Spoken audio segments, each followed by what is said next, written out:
کہ ہمیں جب جماعت ہو رہی ہو اور نماز کے اندر آ کے ہمیں ملنا ہے تو ہمیں ملنا کیسے ہے؟ نماز کے اندر کوئی 1 رکعت نکل گئی ہے، 2 رکعت نکل گئی ہے، تو اب اس کو پورا کیسے کریں گے؟ تو اس میں پہلے بات تو یہ ذہن نشین فرما لیجیے گا کہ جب جماعت ہو رہی ہو اور ہمیں آنے میں ذرا کچھ تاخیر ہو جائے تو بسا اوقات ایسا ہوتا ہے کہ جماعت سجدے میں ہوتی ہے، ہم لوگ پیچھے کھڑے انتظار کرتے رہتے ہیں کہ جی جب امام صاحب سجدے سے اٹھیں گے تب ہم امام کے ساتھ نماز میں شامل ہوں گے۔ یہ طریقہ کار درست نہیں ہے۔ امام جس حالت میں بھی ہو، جماعت جس حالت میں بھی ہو، آپ اس حالت میں آ کر جماعت کے ساتھ شریک ہو جایا کریں۔ اللہ کے حبیب صلی اللہ علیہ وسلم نے یہی مسئلہ ارشاد فرمایا کہ جب جماعت ہو رہی ہو تو جماعت جس کیفیت اور جس حالت میں بھی ہو تم ساتھ آ کر اسی کیفیت اور اسی حالت میں مل جایا کرو۔ اگر تو آپ نے رکوع بھی امام کے ساتھ پا لیا ہے پھر تو وہ رکعت بھی آپ کو مل جائے گی، لیکن اگر رکوع نکل گیا ہے تو پھر وہ رکعت آپ کی شمار نہیں کی جائے گی۔ بات ایک مسئلہ سمجھ میں آ گیا۔ دوسرا مسئلہ، اکثر لوگ یہ پوچھتے ہیں کہ جی ہماری 1 رکعت چھوٹ گئی ہے یا 2 چھوٹ گئی ہیں یا 3 چھوٹ گئی ہیں یا جتنی بھی چھوٹ گئی ہیں تو ان کو ہم بعد میں کیسے ادا کریں گے؟ میں صرف ایک اصول انشاءاللہ آپ کو سمجھا دوں گا، ساری زندگی کے لیے یہ مسئلہ آپ کا حل ہو جائے گا، لیکن بس گزارش یہ ہے کہ تھوڑی سی توجہ کے ساتھ سماعت فرما لیں۔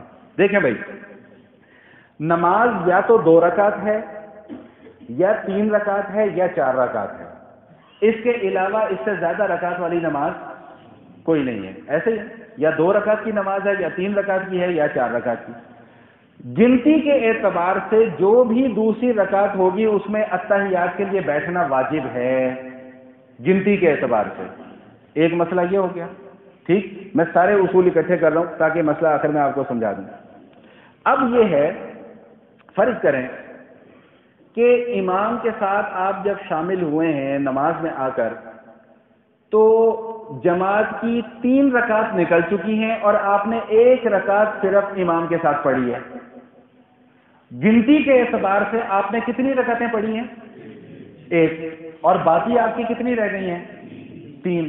اور جو چھوٹی ہوئی رکعتیں ہیں ان کی ترتیب کیا ہے کہ پہلی رکعت آپ کی چھوٹی ہے، دوسری رکعت چھوٹی ہے اور تیسری رکعت، ٹھیک؟ پہلی رکعت میں ہم کیا کیا پڑھتے ہیں بھائی؟ ثنا پڑھتے ہیں، سورہ فاتحہ اور اس کے ساتھ سورج بھی۔ لہذا جب آپ امام کے سلام پھیرنے کے بعد کھڑے ہوں گے تو آپ اپنی چھوٹی ہوئی رکعتوں میں سے کون سی رکعت آپ پڑھ رہے ہیں؟ پہلی۔ تو اس میں اب آپ کیا کریں گے؟ ثنا بھی پڑھیں گے، سورہ فاتحہ بھی پڑھیں گے اور اس کے ساتھ سورج بھی۔ بات سمجھ میں آ گئی؟ لیکن گنتی کے اعتبار سے وہ آپ کی کتنی بھی رکعت ہوگی؟ دوسری۔ لہذا اس میں آپ اتحیات کے لیے بیٹھیں گے۔ اب آپ کی ٹوٹل کتنی رکعتیں ہو گئی ہیں؟ 2۔ اب جب آپ تیسری رکعت کے لیے کھڑے ہوں گے تو چھوٹی ہوئی رکعتوں میں سے وہ آپ کی کون سی رکعت ہوگی؟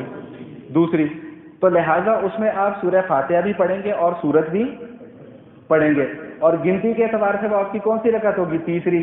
لہذا اب اس میں آپ سجدے کے بعد بیٹھیں گے نہیں بلکہ سیدھے کھڑے ہو جائیں گے۔ سمجھ میں آ گیا؟ اور جب آپ آخری رکعت پڑھ رہے ہوں گے تو وہ چھوٹی ہوئی رکعتوں میں سے آپ کی کون سی رکعت ہوگی؟ تیسری۔ تو تیسری رکعت میں صرف سورہ فاتحہ پڑھی جاتی ہے، اس کے ساتھ سورت نہیں ملائی جاتی، تو لہٰذا اس رکعت میں آپ صرف سورت پڑھیں گے، اس کے سورہ فاتحہ پڑھیں گے، اس کے ساتھ کوئی سورت نہیں ملائیں گے، اور گنتی کے اعتبار سے وہ آپ کی کون سی رکعت ہوگی؟ چوتھی۔ تو لہٰذا اس میں آپ بیٹھیں گے، آخر میں اتحیات پڑھیں گے، درود شریف پڑھیں گے، دعا پڑھیں گے اور سلام پھیر دیں گے، نماز آپ کی مکمل ہو گئی۔ مسئلہ سمجھ میں؟ اب جو اصول میں آپ کو سمجھانے لگا ہوں وہ بس یاد کر لیں۔ کیا؟